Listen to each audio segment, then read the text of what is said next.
Welcome back to another Inspired Chats episode. It's been a while since we've done this. We're in the new studio area, which is midway build, hence why I've got the little courtyard table here. But soon to have a big desk and everything here and will be top notch. This episode we're going to talk about where are they now. We've had a lot of people ask us about some mini trucks from the early 2000s, about basically what happened to them, where are they. So we thought in this video, going to see if we can solve some of these. So we're finding out where these mini trucks are.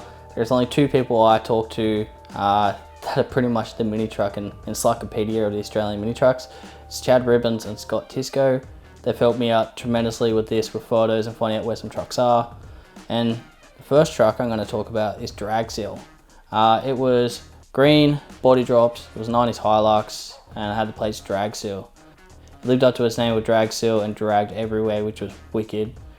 As far as I know, it went from the green to the red to the, I think it was black or purple with the flames and everything on it. That was pretty sick, I'm not gonna lie. I'm a big fan of flames, old school flames especially.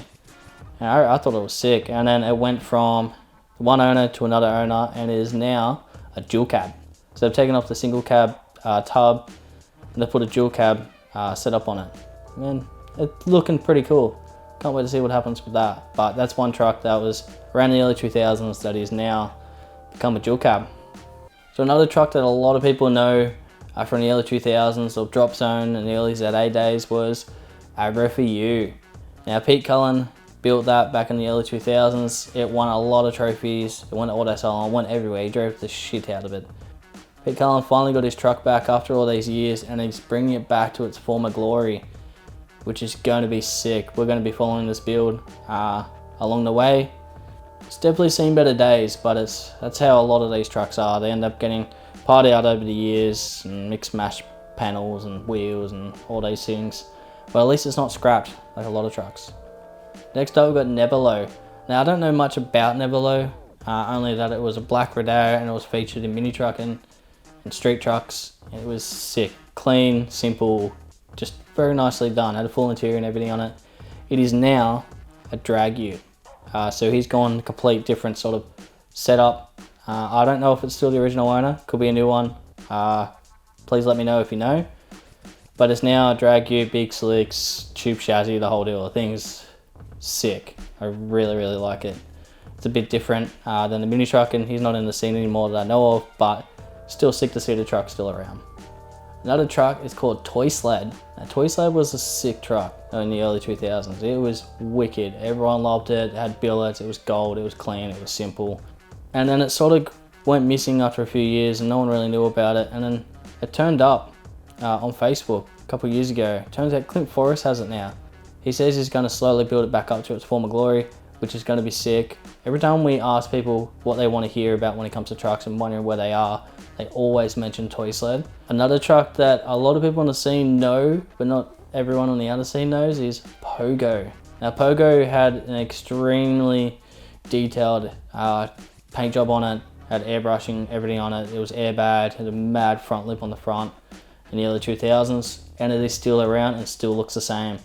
So it's been spotted over the last couple of years, sort of on the road, gone in between shops, getting work done and everything.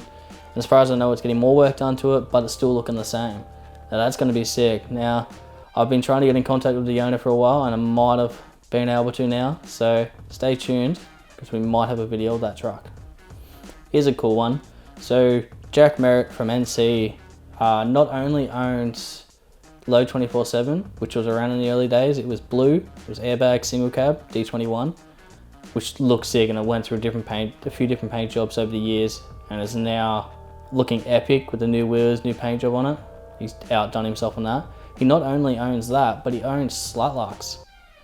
Excuse my language of this when we're watching this, but it's called Slutlux, or Slow Utility Truck, whatever they came up with. I can't remember what it was, but he's rebuilding that one too. Now that was a truck in its prime. That was sick, had airbrushing flames, airbags. There was something about it that just stood out, which was sick.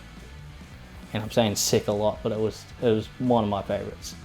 So there's one truck that was featured in Descent DVD, Descent Productions DVD, sorry, and it was named School Road. A guy called Link owned that truck and built that truck, and that thing had every single detail done about it. Everything was polished, everything was just brand new. That truck really stood out and excelled its expectations. It is now owned by a guy called Brett. It doesn't look like it was before. It now has a Tacoma front end and everything on it. It's got different wheels.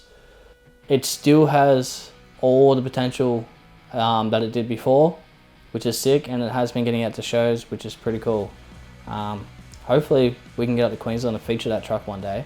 The next truck is Frospark. So Frospark got built in the early 2000s. It was airbagged, it was blue, had smoothies on it. It was a really nice done truck.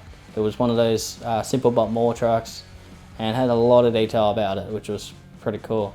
It is now in Melbourne, well, I should say it's still in Melbourne, and it has an SR20 in it. The new owner has put an SR20 in it, makes a bit of power, still looks the same, which is cool. Not a lot of trucks stay the same sort of look and concept over the years, but it's been around for a long time and still looks the same. It's just got an engine combination now, which is props to him. I like that. Another truck that was very well known in the custom car culture in the early 2000s was Chad's Hilux. This Hilux got featured in a lot of DVDs and a lot of magazines because it was definitely different. It had spinners and everything on it, custom paint, tilt tray, airbags, just a lot of, like, you could say almost sex spec, which I thought was pretty cool. It is still around today. I don't know the new owner or anything of it, but it did get sold on at an auction a few months ago. But it still looks the same, just different wheels, which is pretty sick. Like, almost 20 years old being built, and it still looks fairly the same. I can definitely appreciate that, and I'm sure a lot of people can with me. So last but not least is Slowlux, 90s Hilux, bright red billets, the whole deal, quad cam V8. It's an absolutely insane looking car. A lot of people don't notice it was the original Soundstream car, which was in the early 2000s. Quote me if I'm wrong, could be late 90s to early 2000s. It was a Soundstream truck.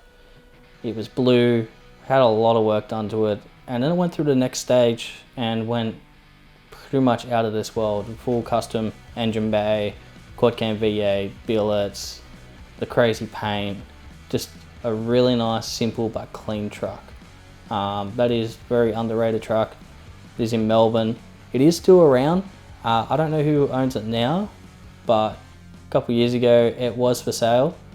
I'm not sure where it went from then, but it still looks the same after 15 or so years, which is pretty sick. That's a really cool truck. So that's it for this episode of Inspire Chats. Hopefully this gives you a bit of an insight of what happened to some trucks in the early 2000s.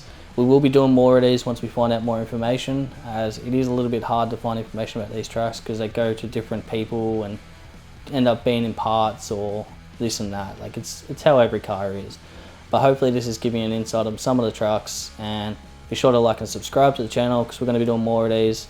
And yeah, keep trucking.